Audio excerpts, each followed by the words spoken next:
A letter from my grandfather. In 1921, my father, Andrew Boggs, along with Mrs. Oliver Ford and Mr. Frank Fristow, started and led cottage prayer meetings that went on for close to 10 years. During that time, Reverend May heard of our prayer meetings and came to one of the meetings. He would eventually be the first pastor of our church. Reverend May led a tent meeting. Then from the tent meeting, the Harford County Holiness Association was started in a bungalow in the town of Bel Air. A Sunday school was organized and 35 were present at the first Sunday. The church was started. Later on, they purchased a lot for $500, the same ground on which we had the tent meetings. We borrowed $1,200 from the Jarrettsville Bible Association to build the church. My father, along with John Grable, Thomas Linkus, Milford Batters, and Thurman Kraus, signed a guarantee for payment. Lumber was cut from Dad's farm, and the church was built with donated labor.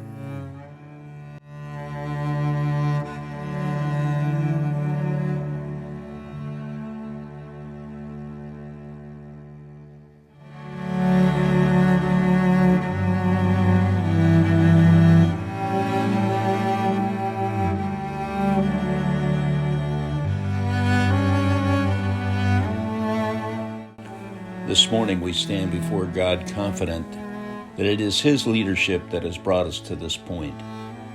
He has set the time frame, ordered the steps, and provided the means for us to fulfill a vision given nearly 70 years ago to a small group of faithful men and women who believed so strongly in our futures that they sacrificed for what they believed but could not yet see. It was God who opened the doors for our leaders to envision this day before it arrived. The vision that God has given to pastoral leadership over the past 7 decades has enabled us to accomplish more than we ever dreamed possible. God-exalting worship continues to be one of the distinguishing characteristics of our church. God has blessed us with gifts and talents that permit us to lift up Christ so that all persons can be drawn to Him. The belief that ministry to youth is a critical link in the faithful transmission of the gospel to future generations has continued to be a priority in our ministry. Our children provide a rich heritage. At an early age, they are so impressionable as well as vulnerable. Our children and ministry to them is without question one of our highest priorities.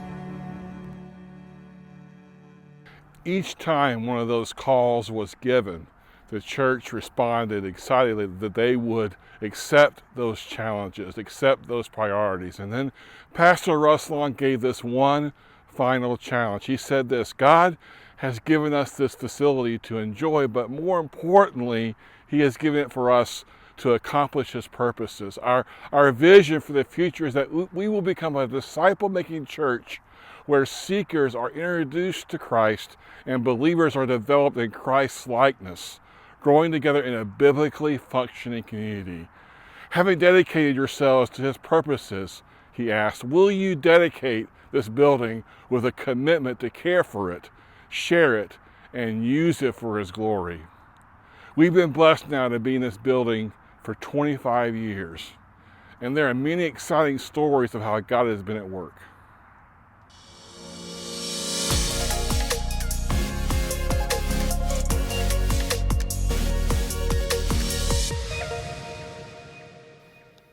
Our story begins when Sydney was a baby. So we started church shopping, and the church shopping got a little frustrating. And so I had remembered a conversation that I had with Linda Tharp. So Sydney went to daycare at HCDC, and Linda was her teacher. But Linda would tell us about all the children's programs at the church and how great it was for families. And we remembered that conversation. And I said, well, it's close to home. I'm going to try it. Jim says, you guys go check it out. and let me know if it's worth going. And so Sydney and I came, and Jerry Walker immediately met us at the front door. And she was so kind and so welcoming, and so was everyone else we encountered. And it just felt like home. Being able to be so involved in a church, especially this church that feels so much like family, it really has shown me what God looks like when his love is put into action within community. Like I got to experience my first kind of realization of my calling to ministry here, which is really special. Like you mentioned, Mr. Lawrence, it was really in his class when he gave me the opportunity of like, Sydney, you seem to know a lot. Would you like to teach a Sunday school lesson? And that was the first time that I really considered, oh, maybe this is more than an interest. Maybe this is what God is calling me to. And you're right, I've had amazing people that I've been able to look up to here.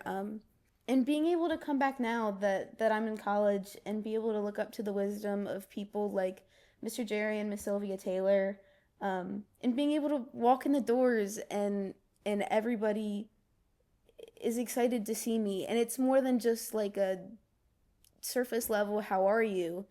It's we care about you, we know you, and we want to continue to pour into you, which is so special. And you don't get that everywhere.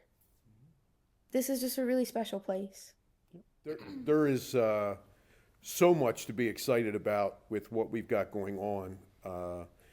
The capital campaign obviously kicking off the year 26, but we are very blessed with a large property and wonderful campus here in rural Harford County, and I can't help but get excited about the Meadow and the things going on there. What's happened with the small groups in the last year or so, where we've had such an outpouring of people attending together. I know the last couple small groups that we've done as a church, we've had very large numbers of people attending. Relationships then grow. That's a wonderful thing. That's something great to look at. We have already established the framework to be able to grow here. And we've seen growth since COVID. COVID, of course, was a bad time. But since COVID, we have seen steady growth. And Greg has already got the framework in with the pastoral staff and everything that's ready for that growth. So I think it's exciting. Also here with the daycare, daycare continues to expand and do well. That is a ministry in itself, as the way that we came into the church. So all good stuff. But there's a lot of things happening here as far as growth and things to look forward to in the next couple of years.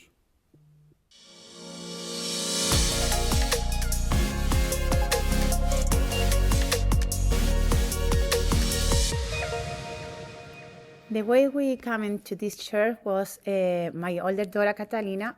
She went to the teen camp. We are assistant in the Hispanic church in Ellicott City in that time, and she was so impressed with the group of girls. Dulcie was there, and she asked me, "Mom, can we try in the church? It's very close to us." And she talked with the family. She really loved that group, the girl. So we're talking like a family. Everybody was agreed except me, because I'm so scared about my English. But when we came here, we feel really welcome with the people, especially with the Miss Nora Farmer, because she makes us feel really, really important to her that we are here.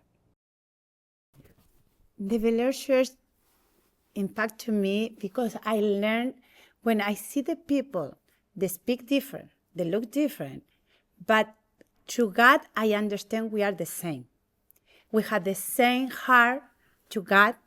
We have the same purpose to love each other. And the love, because they need to understand my accent.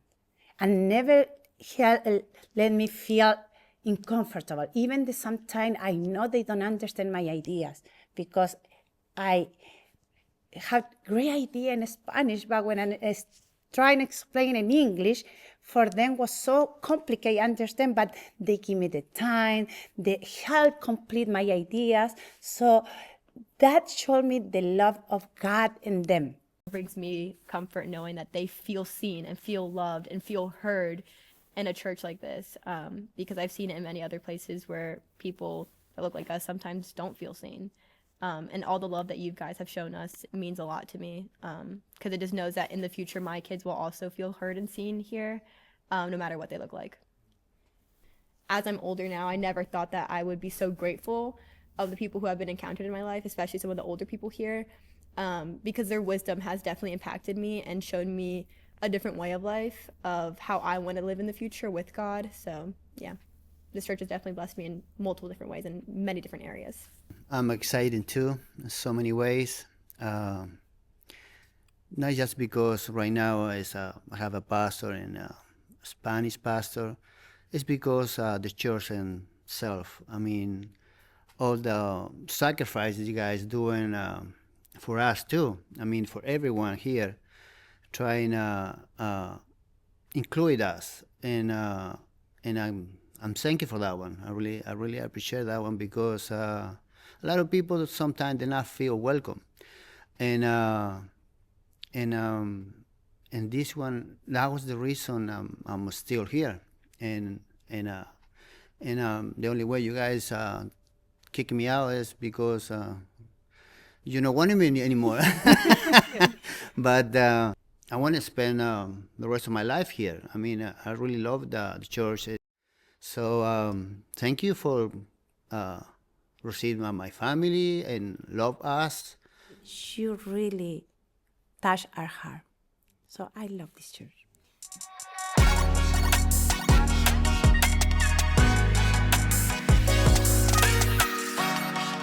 What you've seen and what you've heard is the fruit of a church that's made it her mission to love Jesus and love like Jesus for over 93 years, receiving and extending grace, seeking and embracing growth, fostering and building community, extending and caring with compassion.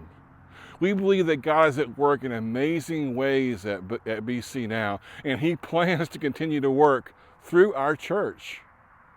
Following God's next is about wanting to join God in what He's doing and go where He wants to take us. It's seeking God's kingdom together for tomorrow. It's about living generously, that we believe that God is generous and we believe we are called to reflect God. We're blessed to be a blessing. It's about sowing generously, investing our talents, not burying them, thinking ahead, not holding back, embracing something beyond ourselves, and trusting in God to provide.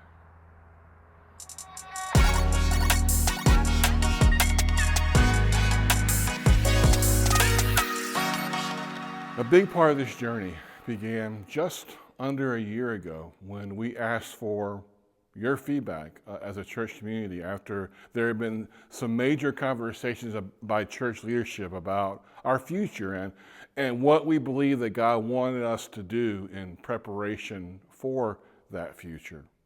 And so these projects came out of that discussion and your feedback. A roof and HVAC replacement project protects our resources that allow us to take healthy risk that prioritize ministry and maximize ministry potential. A family life center upgrade that makes this critical space of our building better for multi-use. A new floor and new chairs that are more friendly for multi-use space. Tackling critical audio and video needs that make it a more effective worship space. A bathroom renovation that completes the updating of our lobby. Here's something, did you know that the first building on this property was not this church building? It was the pavilion. It was constructed years before this church building was put in place, and it was a place for our church community to gather together in fellowship. Even back then, we realized this property was a blessing beyond just being a place where a church building would stand. So we want to expand our outdoor opportunities, and a big part of that is a larger pavilion. And we also hope to address building expansion to meet emerging and pressing needs that are coming from our ministries, especially our teens and children in our Hispanic ministry. These projects, though, they're not an end in themselves. They're a means of better fulfilling our mission and vision as we follow God's next, seeking His kingdom together for tomorrow.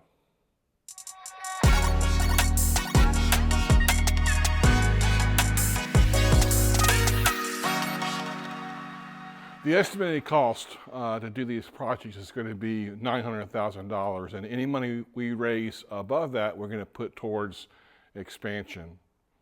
I'm asking our church community to embrace the future that we believe God is calling us to, and to give towards these projects cost above tithes and offerings and above ministry partnership funds giving.